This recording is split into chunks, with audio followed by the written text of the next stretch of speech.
Okie dokie. Hello, everybody. This is another episode of Ask Azren, and Solana is here as always. Hello. Hi. Hello. How's it going? Good. How are you? Good. So, what would you like to ask? So the first one is, do you have any tips for buddying teachers or tutors? Did you make any mistakes when you were first starting out, like teaching and like things you should have done? Yes, absolutely. Lots of things. The first thing is I have a weekly video that I post on how I/my teachers teach at like the Calgary Language Nerds. So I do a weekly video on that one. So that's the number one thing I say is like go watch. There's a whole playlist. Maybe if I remember to, I'll put a link in the description. I usually remember, but sometimes I forget. If I forget and you're looking in the description and it's not there, then just go into YouTube in the search bar and just search like Azren how to teach, and you'll find the videos. You'll find them. Okay. So that's number one. I would say, yeah, I would say like do whatever you need to do to feel prepared for your classes. Like do whatever, like it's gonna be different for everybody. But you have to start teaching, because it's only when you start teaching that you start to like learn, oh, I'm messing this up. I don't do this well. Oh, I should have done that. Like do whatever you need to prepare yourself mentally, or take a course if you need to, go get a certificate if you need to, like watch some videos about it if you need to, read a textbook, read a book, like do whatever you need to get educated so you feel more confident. And then at some point you're going to have to start teaching, right? To start kind of getting more comfortable. At some point you'll have to kind of bite the bullet and do it. And then as you go in with eyes wide open, and basically you're watching to see like what mistakes you're making and what you could do to fix them. What did you do wrong, and how could you do that better next time? It's sometimes you won't see it in the class itself. Like you might teach one class and you think back and you're like, I can't really think of much that I did really that wrong. Like it all seemed to go pretty smooth. In which case you might have to judge yourself more on like after a few months. You'll have to see the progress of the students to say, okay, how did the students progress? Did they get better? Like, did they actually improve? Oh my God, they still don't know my name is. Ooh, I clearly didn't teach that well. Okay, so what did I do wrong when I taught my name is? Did I do something wrong? Did I then kind of get introspective that way? That's probably the best thing I could share. Okay. Here, thank you. All right. Let's see. So I also know that you public speak and you do a lot of like presentations and whatnot. So do you have any tips about that? And especially speaking and teaching non-native languages. Like, are there things that you had to do differently or like anything like that? Like teach a language that's not English, you mean? Because English is not your language? Yeah, like it's, I guess, I don't know, but maybe it's a little different, like confidence-wise and like something like that. Like, do you have any? So on the presentation side, the exact same thing as teaching. You need to first go do whatever research you have to do first to make yourself feel even a little bit more confident about your presentation. Like read a book, watch some YouTube videos, go take a class on how to give presentations, join Toastmasters. Like there's a lot of options. Like it's gonna be really different for everybody. But ask yourself what you need to look yourself in the mirror. Sit for, if you're not a very introspective person, you might have to sit for an hour, take out a notebook and write, even maybe journal, but think about it. Like, what would I need to do to make myself feel more confident? Do I need to read a book, watch YouTube videos? Like, what is it? And then once you've done some of that, you have to go start doing some presentations to really start to kind of learn and figure out, to find your rhythm, you know? It's kind of like, I actually posted on this. I'm going to pull out my Facebook post at the same time while I do this. So I posted something on Facebook. Just to open it up here. It was like there's a post about a stand-up comedian that I did. Here we go. Found it. So there's like a stand-up comedian. I heard him in a podcast.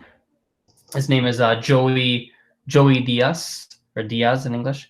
And he's a stand-up comic, and he's talking about how he's doing judo. And he's a little bit he's doing some judo. And he was like, the interviewer was like, hey, so you're doing judo, like how's that going? He's like, oh, it's terrible, I'm so bad at it, like the clothes, the gi doesn't fit properly, the clothes, oh, not judo, jujitsu, sorry, not judo, jujitsu, I made a mistake, jujitsu. And he's like, yeah, it doesn't fit properly, like it's kind of like uncomfortable, like I'll be doing stuff, my pants fall down because I didn't tie it right or something, and it like slides down. I'm like, oh no, it's embarrassing, and everyone's better than me, and I suck at it. And it's like, oh, and then and they're like, oh wow, it sounds really like hard and stuff. He's like, oh yeah, but it's totally fine, you know. Just like in stand up, I sucked for 5 years. I just kept going on stage, and I sucked and it was really bad, but now I'm really good. So I'll just keep going, and people might laugh at me or they might think I'm bad or this and that. But yeah, I'll do it for 5-6 years. Like I'll be pretty good. And he said it so like nonchalant. It wasn't even like he said it like as a profound statement. He just kind of said it like nonchalantly. Right. And in my head, I was like, whoa, that's such like a different way to view things in comparison to a lot of people, like most people maybe. Like to go into something and be like, oh yeah, I'm gonna suck for 5 years. Yeah, it's fine. Pants will fall down. Like it'll be a big time commitment to be bad. He's like, yeah, he's like, yeah, let's keep doing it. And so similar, like it's kind of the same thing. You have to do your research about presentations, figure out like what you need to like figure out some basics, like have some framework in your head, and then gotta go do a bunch. And then after you do 500, like you'll be decent at least. Like you might not be world class because then there's some like DNA traits and there's a lot of things that go into it, but like you'll be pretty good, right? Some DNA traits. I think that like I don't know, maybe I'm wrong, but the way I view it is like everybody can get to be pretty darn good at almost anything. Like you could be, even if you're naturally really bad at something, if you just put enough effort, you can become pretty good. Like you can become above average minimally. Like you can become pretty good at it, right? Where people go, oh, wow, you're pretty good at insert skill here, singing or language or whatever.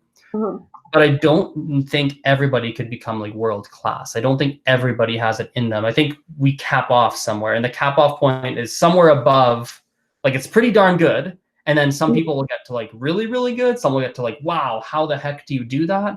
Like, how does Roger Federer hit the tennis ball like that? Like, what the heck? But yeah, so I think that's what I mean by like DNA. Like, I think there's certain things that are kind of intrinsic, and we might cap off at different places. But, yeah. Do you agree with like spending like 5 or 6 years to kind of maybe be okay with something? Yeah. Yeah. I mean, yeah, I think so. It can be very like do you mean like with language or with anything? Well, I think language is, well, I guess with anything. Like, isn't there a point where you're just like, okay, maybe this isn't for me, and then it wouldn't be giving up. It would just be understanding that maybe this is the level I can do. That's fine. That's okay. That's fine. There's not a problem with that as long as you make that decision. You're like, oh, okay, it's not for me, and off you go. That's cool. Okay. Not a problem. That's fair. Great. Do you have any more time, or do you want to cap? Oh yeah, I've got time. Yeah, I've got time. Okay. All right. This one's a bit like random, but it's more like language learning. But it's like, how do you decide what vocabulary to teach like different people? Is it based on what they're asking, or because there's a whole wide world of things you can learn about? So how do you kind of narrow it down, or how would people be able to sorry, one more time. When in 1 year, in this year, out the other. Let's stick in 2 headphones, they stick in. I'm joking. But it one more time. Okay, no worries. Like, so when you're teaching people vocabulary, how do you decide what to teach them if they haven't really given you anything to go off on? How do you decide what's important, what's not? Yeah, I usually just so a lot of languages, not all, but a lot of them, especially if they're kind of like widely spoken, there's already guidelines of what vocabulary you kind of need to know at different levels. So French has like there's a DELF test, DELF, or DELF/DALF. DALF is like a more advanced one, but DELF is kind of the beginner to intermediate.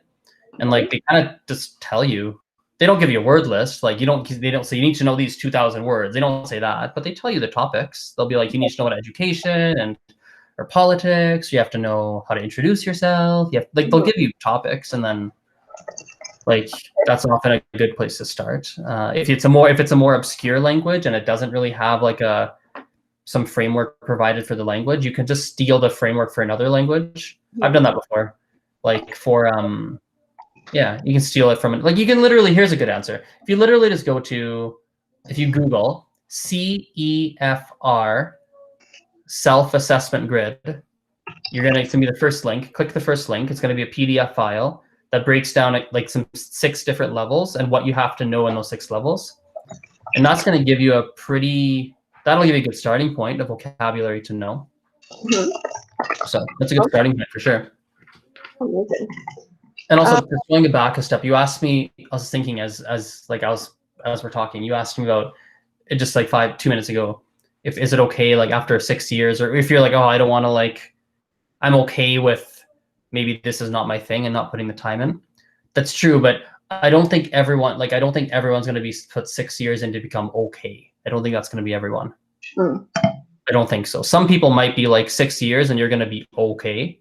Yeah. I think the majority of people, most people, if they put 6 years into something and they really do it in an educated way, in a way that makes sense for them, and they're trying to kind of follow best practices and they're being mindful, they're going to get to being more than just okay. Like they're going to get to a point where they're maybe not like near native speaker. Yeah. They're probably going to get to a point they're pretty happy with. And yeah, it's not going to be 6 years to be just okay for everybody. I think it's important. Yeah. Okay, that's fair. And then back to the vocabulary, do you have any tips for how to memorize vocab and how to practice it and how to, use it, I guess, in a way that... For sure. Yep, lots. So first of all, you have to understand that. So the first thing is you're not going to be able to you're not going to always remember all the words that you've learned. So if you've learned, let's say 100 words, 100, you've technically gone through your classes or you've done some study at home program or a textbook, or you're doing whatever you're doing to learn, and you've learned 100 words. Let's say that's how many words you've learned. You're probably only going to be able to actively, like if someone were to ask you about those 100 words, hey, had to quiz you on the spot, how do you say I? How do you say you? How do you say jump? How do you say... You're probably going to have forgotten at least half of them, probably more at any given point. So if you know 1,000, you've probably forgotten more than half of them. Probably. Okay. That's super normal. But if someone used that word in like context of a sentence, you'll probably understand a heck of a lot more. You'll be like, oh yeah, I know that word. But if someone like asked you to use it, you probably won't be able to for a while. So that's really important to understand, because a lot of people, they try to memorize all the words and they get frustrated when they forget one, or they forget two, but the thing is that you're going to forget probably most of them. Right? So that's the first thing. That sets up like a framework of like when you're doing your studying, you have to set your expectations in the right place. You're not going to remember everything. It's just not going to happen for most people. Maybe you've got a brain that can figure it out, but the average person, probably not. So now that we're set there, things you can do to practice them. There's some very tried and like, not tried and true, but very traditional strategies, I suppose. Like flashcards are great. Flashcards work. Journaling on a regular basis and just pushing yourself to use some of those words. I'm a fan of that. Inputs, like more of an input strategy, is at all points in time, you should always be listening to things and or reading things in your target language, because as you just listen and read to things, you're going to come across words that you studied and learned somewhere else.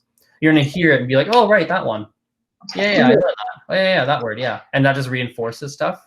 It reinforces those words, so that at all times you've just got to be doing it. Not like I'm sitting down doing listening practice to remember this word, but just always doing listening. That'll really help. On the speaking side, like if you can find people to practice speaking with and you try to incorporate some of the new words you've learned where possible. I keep a master vocabulary list on my phone. It's the list of just, I forget to sometimes add words, but when I learn a new word, I just throw it into the list on my phone. And then every like 3 to 6 months, I don't even time it out. It's like when I feel like it, which probably ends up being a couple times a year if I had to guess. I'll just kind of like scroll through it and just kind of read it again, which is it's a good way to like just remember some of the words that you did, and it kind of kickstarts your memory. Like, oh yeah, I did learn that word. Oh yeah, I forgot about that. Oh yeah, that word. Right. Yeah. So there's a few things. Okay, perfect. Thank you. No worries. I think I'm good for now. But yeah, thank you. This was good content. So we can pick it up again another time. Sounds good. Perfect. Cool. Do you have any pictures to send to me? I don't even know. No, sorry. Life has been a little all over the place, but Or like you have some like from last. I can't remember anymore. You have like there's some that you have to send, right? I think. Or have you sent everything? I think 1 week behind. All right, that's fine. That's okay. Cool. Yeah. Okay. Well, I'll see you next time. See everybody. Thanks for watching. Bye bye.